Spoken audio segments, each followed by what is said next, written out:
haweenay muslimad ah oo tukanaysa oo rabbigeed taqaana oo ilaahay ku xiran oo akhlaaq wanaagsan usluub iyo xishoodna ku caanbaxday ayaa guursatay nin ilaahay wuxuu ka siiyey ama ay u dhashay wiil iyo gabadh ayay u dhashay kadib ninkeedii waa dhintay waa geeriyooday asay bay qaaday wiil iyo gabar agoonana waa haysataa laakiin waxay tahay mid rabbigeed ku xiran oo taqaana waxa loo abuurtay iyo waxay adduunkan u joogto cibaado wanaagsan iyo khayr bay ku caanbaxday ilaahayna wuxuu ugu gargaaray inay ka soo jeedo qoys xaaladoodu iska dhexdhexaad tahay xoolo ku filan oo ay ku noolaadaan ayay haysteen wuxuu ninkii uga dhintay xoolo iyo maal ay noloshooda ku dabari karaan carruurteedana ay siin karto ku beeli karto carruurteeda ayay ku dadaashay awood kasta iyo waddo kastay u martay inay carruurteeda ilaalsato ay ka fogayso dembiyada iyo xumaanta gaar ahaan wiilkeeda way ka dareentay in saaxiibbo xun u yeeshay waxay isku dayday inay xifdisato carruurteeda macaasida iyo asxaabta xunxun ay ka ilaaliso ka xifdisato laakiin wiilkeeda wuxuu bartay asxaab iyo saaxiibbo xunxun meesha uu ka bartayna waa aaladda internetka halkaas ayuu wuxuu ka bartay saaxiibbo xunxun oo xumaanta mooyaane meel kale aan kuu jihaynayn wiilkeedii dad noocaas ayuu bartay qolkiisuu iskaga jiraa hooyadu waxay moodaysaa wiilkeeda inuu fiican yahay laakiin internetkaas iyo aaladdaas ayuu kala xiriirayaa asxaab xunxun oo xumaanta ugu yeeraysa gabdhaha ayuu iska shukaasan jiray oo internetka uu ka bartay wuxuu noqday wiilkii mid kulmiyey gabdho badan oo internetka ka shukaansada wuxuu gaaray in gabarh kasta uu la hadlo uu hadal ku soo jiito uuna ka dhigay gabadhaas inay noqoto mid asaga jecel oo danaynaysa gabdho badan buu kulmiyey oo xiriir iyo sheeka uu ku kulmiyey iyo inay shaashadaha iska daawadaan oo ay is arkaan waana xaalad aad u xun oo maanta jirta in gabar iyo wiil is shukaansanaya internetka facebook ama meelaha kale kadib fideoga la isku furayo kadibna mid walba midka kale uu daawanayo uu ka daawanayo wuxuuse ilaahay u bannayn inuu arko laga yaaba xaaladdu intay halkaas ii dhaafto xubnihii taranka laystusayo ama wiilka uu leeyahay gabar yahay haddaad jeceshahay anigana waan ku jeclahay isqaawi dharka iska bixi jirkaada saan u arko itus xabadkaada itus naasahaada itus timahaada oo wax xaqiiqo ah oo nolosheenna ka jira dhallinyaro badan ay isticmaalayaan raalliga ahaada waxaan xikaayonayo waa wax xaqiiqo ah oo jira laakiin rag badan in la qariyo way rabaan leanna xumaantay samaynayaan bay is og yihiin runta markii laga hadlo wiilkaa wuxuu u sameeyey waxyaalahaas habeen hameennada ka mid ah hooyadiis baa soo toostay si ay salaadda subax u tukato mase waxayba aragtay wiilkeedii oo la sheekaysanaya gabdho kala sheekaysanaya fiidiyaal ay iska soo qaadeen ama ay isku fureen isagoo daawanaya gabdhihii oo qaaqaawan midba mid ooga baxayo oo halkaas ay iskaga adeegsanayaan alfaadday rabaan iyo ficilkay rabaan hooyadii waa yaabta wiilkeeda waxayse ka filayn bay ku dul aragtay isagoo ku sugan codka intay kor u qaadday waa hooye oo magaciisa ugu yeertay bay hal arrin weydiisa hal su'aal bay weydiisa waxay ka dalabtay arrin wiilkuu la yaabay oo u qariibsaday waxay ku tidhi hooye soo bax waxaadna gashaa qolka gabadha walaashaa ay ku jirto orodgal kadibna waxaa gabdhahan aad ku samaynaysid walaashaa orod ku soo samee oro walaashaa soo isticmaal walaashaa u tag ayadaa dharka ka soo bixi cirdigeeda iyo sharafteedana orod soo dhaawac ayada u tag orod qolka u gal qolkana soo xirta wiilkii waa yaabay wuxuu yidhi waa maxay waxaad ku hadlaysad hooyo aad asagoo u wareeray ayuu wuxuu ku yidhi hooyoy ilaahay dembidhaaf weyddiiso waxaad ku hadlaysa wax bannaan ma ahan ma caqligii baa kaa tegey maad wareertay miyirkaadii ma jooga miyaa maxaad hooyo ku hadlaysaa oro walaashaa guriga ugu gal oo waxaa rabti ku samee maxaad u leedaha hooyo miyaad waalatay caqligaadii ma jooga miyaa wiilkii hadal buu isku dardaray wuu yaabay laakiin arrintiiba hooyadii ku soo celisay oo waxay tidhi maya orod ma waalee waa caafimaad qabaaya arrintan kuu sheega orod fuli waa sii fajaacay wiilkii isagoo dhahaya caqligaadii miyaa weyday hooyo mase wax kalaa jira bal wiilka intuu yaabo dareenkiisii tegey ayuu wuxuu goda galay hooyada inuu caayayo le'anna waxay ka dalbatay arrin aad isaga uu markaas isleeyahay waa xun tahay laakiin isma dareensana arrintaa inuu ku jiro intuu xanaaqay miyirkiisiina tegey ayuu goda galay hooyadii inuu caayo oo dhahayo hooya waxaad iga dalbanaysa waa maxay miyaad waalan tahay hooyada intay si aayara u fiidhisayba waxay tidhi hadalkaad tidhi iyo ficilkaad samaysay waa wanaagsan yahay hooyo inaad su'aashayda la yaabtid waxa aan ku farayna aad diidday waad ku mahadsan tahay waana wax fiican waxbaan laakiinse raba inaan ku dareensiiyo maxaad i dareensiinaysay buu yidhi hooyo maxaad ula jeedday hadalkaas maxaad ku keentay waxay ku tidhi ma og tahay markaan ku idhi ora walaashaa cirdigeeda dhaawac inaad diidday ood igu khilaaftay oo igu soo celisay hadalkaas haa buu yidhi waana ku saxnahay adiguna su'aashaa inaa iga dalabtay waa ku khaldananta hooyo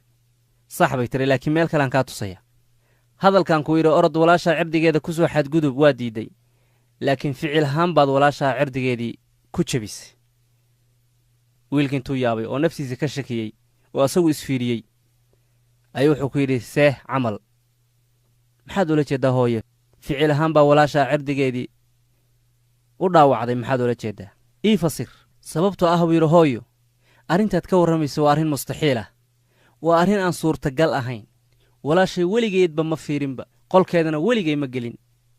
waxaad ogaataa hooyo 2 isbuuc wax ku dhow walaashay wejigeedaba inaana aragba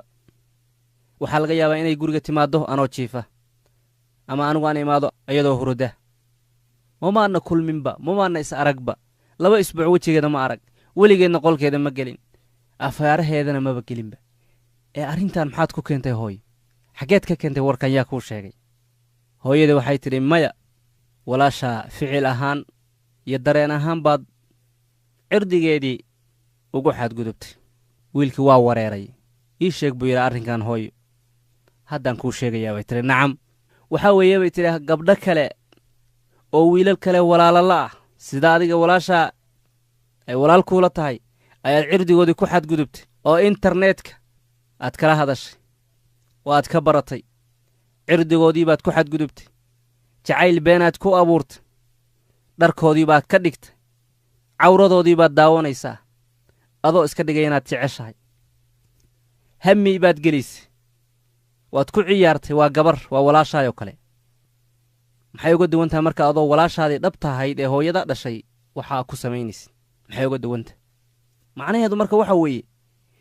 gabadhaan aad beenta u sheegaysid jacaylka beenta aad u sheegaysid guurka beenta aad u sheegaysid iska farafaraynaysid iskala baashaalaysid xaqiiqdaan ka hadlaynaa raalliga ahaada bal laga yaabaa bikaaradeedii inaad jibisado u galmootid xaaraan samaysid ilaahay naga wada badbaadiye timaheedii inaad qabatid timaheedii inaad aragtid laabteedii inaad aragtid naasaheedii inaad aragtid caloosheeda aragtid halka aad ka daawanaysid waa gabar waa walaashaayoo kale ka soo qaad walaashaa sida haddii lagu sameeyo maxaad dareemaysaa soo ma dhibsanaysid soo kulama xuma haah dee ragga kale iyo dadka kale walaalahoodna waxaa ku samayn markaad gabar xumaan la damacdid soo xasuusa walaashaa ka soo qaada inay tahay walaashaa oo kale oo sidaa lagu samaynayo wayna kaa go'an tahay walaashaa baa waxaa lagu samayn doonaa nin walba oo gabar been u sheega cirdigeeda ku xadgudba walaashiis baa laga jari nin walba oo xaas nin kale qaba xumaan ku sameeya xaaskiisay ka go'an tahay waa lagu samayn doonaa aljazaa'u min jinsi alcamal baa layidhi saad u dhaqantid baa lagula dhaqmin waxaad samaysid baa lagaa gudi intabih marka hooyadan wanaagsan wiilka waxay dareensiinaysaa gabdhahan uu xumaanta ku samaynayo oo beenta u sheegayo inay la mid yihiin walaashiisa qolka ku dheggan hurudda ee aadka u jecel yahay ee hooyadii aabbihii ay dhaleen inay kuwan iyo tan isla mid yihiin bay dareensiinaysaa hooyadu hadalkan markay u sheegtay hooyada wiilka wuuba qoslayba oo wuxuu yidhi haah hooye gabar kale arrintaana ku sameeyo waa dhab waa jirtaa waaba igu aragtayba laakiin walaashay weligeed ma taaban ee waad ii wareerisay hooyo orod iga tag naftaydii baabad iga shaki gelisaybe kaanama wiilku inuu isa saxan yahaad moodaaba ilaa waxaa maantanoo ka hadlaysa hooyo waa waxa noocaana anna reality wax run aan u qaatay buuyidhi marka iga tag bii hooyo waad ii wareerisay waad ii waashay hooyadii intay ilma soo dhaaftay ayaa waxay tidhi ma waada ogayn wiilkaygiyow walaashaa inay ku dhacday jacayl ay u qaaday wiil kale oo adiga kula mid ah muddo hore laga soo bilaabo walaashaabay tidhi sida adigaad gabdhaha jacaylka beentaad ugu abuuraysa xumaantana aad ugu samaynaysid soo ma ogid bay tidhi muddo dhow in walaashaa sidaasoo kale ayadana wiil jacayl ugu abuuray adiga kula mid ah ka dibna meel uu ku ballansaday ka dibna qolkiisii iyo gurigiisa uu la aaday ka dibna u xoogay ama u galmooday oo bikaaradeedii sharafteedu ku ciyaaray soo ma ogid bay tidhi arrintaa inay dhacday ma waada ogayn bay tidhi wiilkaygiyow gabadha walaashaaya inaa haddaysa ahayn gabar oo bikaaradeedii si xaq darro ah mid adiga kula mid ah jacaylka kuwaan aad ku abuuraysan intuu ku abuuray walaashaa uu bikaaradeedii ku baabi'iyey gabarnimadeedii soo ma ogid wiilkaygiyow waxaana macquula bay tidhi in walaashaa maanta uur ay leedahay aniguse ma ogi waxaa arrintaa ka dambeeya oo sabab u ah inaa adigu tahay soo ma ogid wiilkaygiyow